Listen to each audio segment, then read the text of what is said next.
Pascal Chuma ventured into art at a very tender age, and because of his many years' expertise, he is generous enough to share his knowledge with his apprentices at the Bobea Art Center. My name is Pascal Chuma. I'm a creative soul from Bobea Art Center, where we nurture talents for both the children and the youth.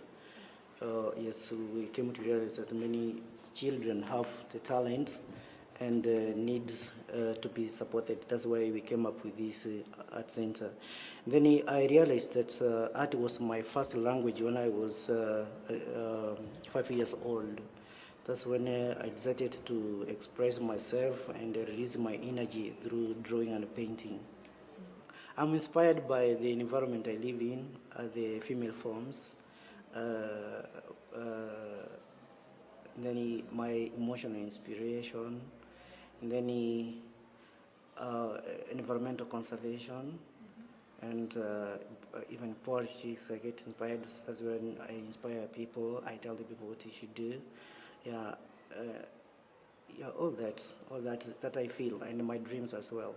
Whilst admitting that Kenya does not have many art lovers, Pascal says that art still fetches a pretty penny, and anyone worth his or her salt can depend on art as a form of income. Most people don't appreciate art here in Kenya, but because they do not know, they do not come to us and ask more about what we do or this industry does, is it creative or not. But what I will tell most people or most young people is that it is a very lucrative industry. And if parents can actually maybe change their mind or wake up to some extent, they think that art is for those ones who didn't do well in school. They go like if when we hear it during when they announce for the KCP results, they just say that if those ones who failed, they can do kazi ya mikono.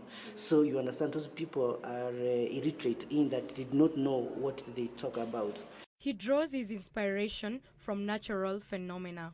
I'm diverse. I do political story or I do popular art, and also engage in telling human rights stories through paintings. And we find that most of my paintings, yes, they talk. Okay, you can see so many female forms, but the reason why I do that is that I try to highlight stories of women which nobody talks about them. So even female, even issues of child rights like female gender maturation, child labor, and also orphans, about food. So those are the paintings I've done, and they have made an impact to so many people in our community, and also I've sold those pieces, so obviously, to some individuals who feel that it is a story that touches them. For every venture undertaken in this life, there has to be ups and downs, and Pascal has had many challenges along the way. The most challenges I've faced as an artist in Kenya since I started painting in 2010 as a full-time painter is that most of our people here in Kenya, they don't really support art in Kenya. They don't want to create a market for art in Kenya.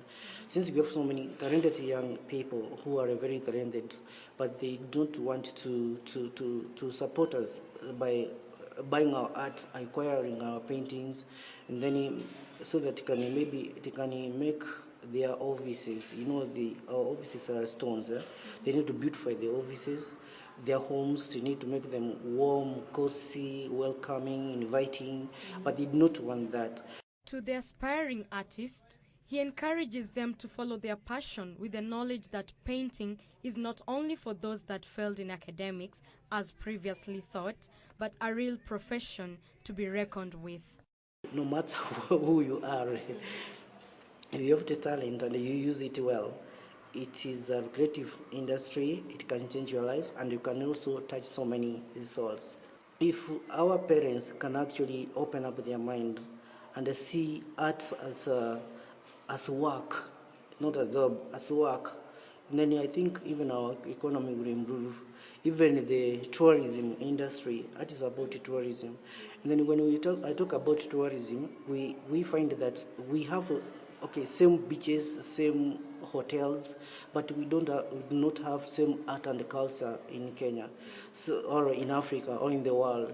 So instead of people like when they come, they need to know more about art in Kenya because we talk about our culture. Even if you look at this painting, it's about hunters and the gatherers. So what about hunters and the gatherers? We have a story that we do it in paintings. And then the other thing, we find that most people don't know where to spend their time. When you are free, people spend most of their time in restaurants the whole day. So instead of coming like a place like Bobea Center, gallery, you meet the artists who are painting, and then you ask questions, then you learn more.